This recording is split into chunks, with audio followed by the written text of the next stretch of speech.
আজ আমরা শিখব হোয়াটসঅ্যাপের কিছু ট্রিক্স। আপনি যদি হোয়াটসঅ্যাপের কোনো লেখাকে বোল্ড আকারে দেখতে চান, লেখাটির শুরুতে এবং শেষে স্টার মার্ক দিলেই আপনার টেক্সটটি বোল্ড হয়ে যাবে। এবার যদি কোনো একটি টেক্সটকে বা লেখাকে আপনি একটু বাঁকা আকারে দেখতে চান, অর্থাৎ ইটালিক ফর্মে দেখতে চান, তাহলে সেই টেক্সটের শুরুতে এবং শেষে আপনাকে আন্ডারস্কোর দিতে হবে।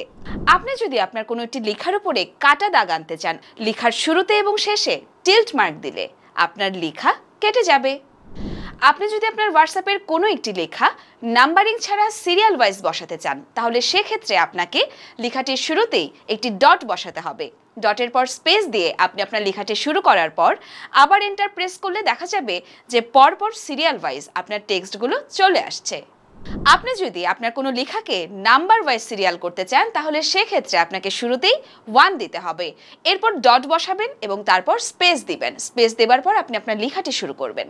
তারপর আপনি এন্টার যতবার প্রেস করবেন ততবার 1 2 3 আকারে নাম্বার ওয়াইজ সিরিয়াল হয়ে আপনার টেক্সটটি বসে যাবে। এবার যদি আপনি আপনার হোয়াটসঅ্যাপের কোনো একটি লেখাকে সিলেকশন আকারে পাঠাতে চান, সেক্ষেত্রে লেখাটির শুরুতে এবং শেষে আপনাকে ব্যাক টিক মার্ক দিতে হবে। কেমন লাগলো আমাদের আজকের ট্রিক্সগুলো? কমেন্ট করে জানাতে ভুলবেন না কিন্তু। পরবর্তী আয়োজনের জন্য আমাদের সাথেই থাকুন।